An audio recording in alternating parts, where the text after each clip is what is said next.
Kak, tau gak sih? Sabrina Carpenter tuh abis dari album baru tau kak, judulnya Short and Sweet. Itu keren banget gitu ya kak, fansnya gede banget, kayak dimana tuh ada, di Amerika, Eropa, di Asia, pokoknya global banget deh.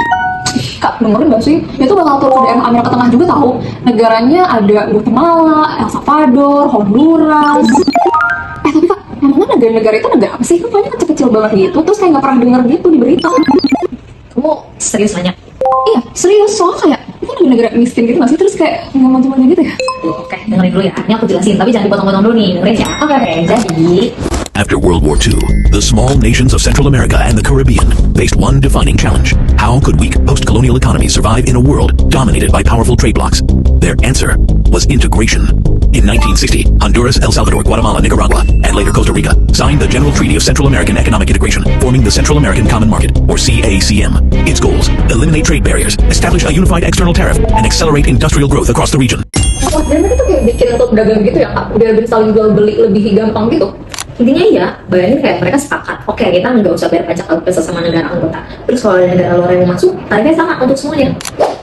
Keren. Tapi itu berhasil nggak ya? Awalnya iya, perdagangan antar negara tumbuh, industri juga berkembang, tapi masalahnya nggak semua negara tumbuh dengan kecepatan yang sama. Ada yang tertinggal, ada yang maju duluan, dan ketimpangannya itu jadi kayak bom literally, karena jadinya ada perang. Beneath CACM's early success, deep social tensions were growing. El Salvador, the smallest and most densely populated country in Central America, had long relied on migration to Honduras as a pressure valve for its land crisis. By the late 1960s, Honduras began expelling Salvadoran migrants and redistributing their land. Tensions exploded in July 1969, triggered on the surface by a Football World Cup qualifier.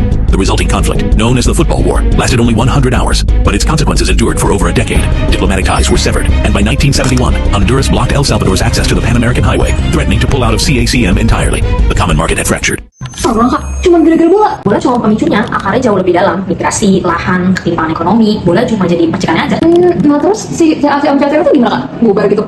Hampir, tapi yang menarik, sementara CACM lagi krisis, di seberang lautan, negara-negara Karibia justru lagi nyoba hal yang sama. Bedanya, mereka belajar dari awal, kalau perdagangan bebas aja itu nggak cukup. Karibia tuh kayak yang Jamaika gitu, bukan sih kak? Terus apa tuh yang tempat lahir Rihanna kak? Aduh lupa nama negaranya. Pokoknya itu deh, itu tuh yang kayak di film Amerika gitu kan? Betul banget, itu banget.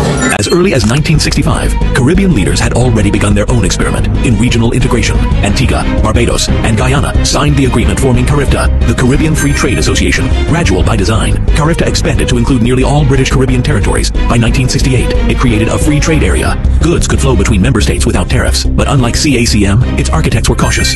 They knew that free trade alone could not address the deeper vulnerabilities shared by small island economies, limited industry, dependence on commodity exports, and minimal bargaining power on the world stage.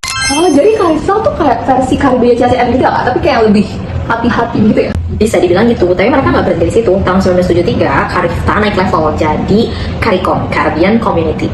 Bedanya apa sih? CARICOM itu lebih dari sekedar perdagangan, ada pasar bersama, koordinasi kebijakan luar negeri, bahkan sampai ke kesehatan, pendidikan, ketenaga kerjaan. Mereka mau bikin komunitas beneran, bukan cuma zona dagang aja.